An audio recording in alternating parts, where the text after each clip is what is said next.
pinapunta ka niya sa ibang tindahan, hindi mo anak yan, Nay. Oh, Alis ka na dyan, balikan mo na lang yan mamaya. So, ang context nga pala nito para lang maintindihan nyo, no? Si nanay, may tumawag sa kanyang scammer. Ngayon, pinangakuan yata siya ng malaking pera. Basta, pumunta siya sa tindahan, tapos sabihin sa tindahan na anak niya yon, yung scammer. Kasi magpapa-cash in yung scammer. Magpapadala daw si nanay ng 10,000. Ngayon, si nanay, syempre, matanda na, madaling maloko. Pumunta sa tindahan. Ngayon, swerte ng nanay, ang napuntahan niya, may alam na tindahan. Hindi yung send lang ng send. Ngayon, nalaman nila na scammer nga. So, panoorin natin, no? Yeah, pag meron na ha. Okay? alis na ako, babalikan ko na lang mamaya. Anak, Oo. mga anong oras ko babalikan? Ngayon na po, balikan mo lang patood po, okay? Uwi na ako, Oo. tapos babalikan ko na lang anak. Tanong ko kung meron na. Oo. O ano, papatayin ko na ito. Huwag mo na papatayin, alis ka na dyan. Alis na ako, te. Thank you, ne. Anak ko kasi yun, ano yun, task out ba? Hindi kasi ako masyadong marunong sa ganyan, kaya... Ano, Nay?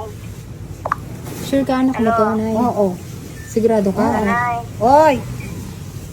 Baka kasi scam yan, sure ka, anak mo Hindi, yan. anak ko ito. Diba? Ano, Nay? Alam agad nung tindera na scam yun. Saan ka na? Paalis ka na? Oh, nandito pa ako sa Medjicas. Alis ka na dyan. Alis na ako. O sige, thank you. ne. Pinapalis na siya nung scammer kasi nga, alam niya na na-booking na siya nung tindera. Alis na ako. Oo. Ayan, minumute lang ng tindera. Sigurado kang anak mo yan. Oo. Kasi may mga scammer na ganyan, niloloko. Oh. Anak ko ito, anak ko Sure ito. ka?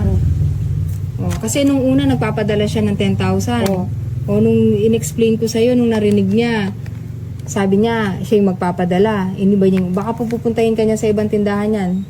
Sure ka, anak mo yan, ha? Anak ko ito eh. Kasi Ayun, pag... sinasabi nung ni nanay, Pag anak niya pinapunta daw niya sa yun. ibang tindahan, hindi mo anak yan, Nay.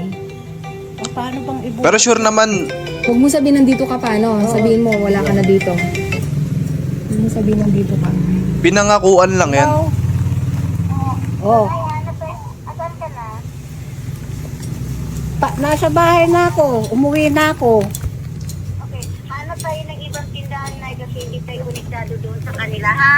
Okay? Ano, Nay? Okay,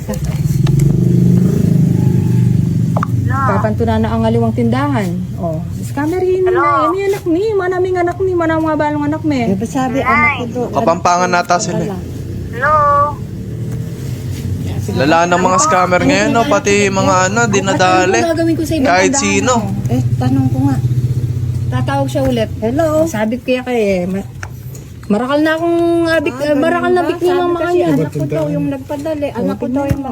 Sabi, Buti anak. na lang na-video ko yung number. Ang panibagong scammer. Pero yun nga, no? Bunti ka ng mascam si nanay. Buti na lang, may alam talaga yung tinderang napuntahan niya. Pero kung napuntahan niya, yung sabihan mo lang ng cash in, sisend na agad, patay. Hihingan ka ng 10K noon, wala ka nang magagawa.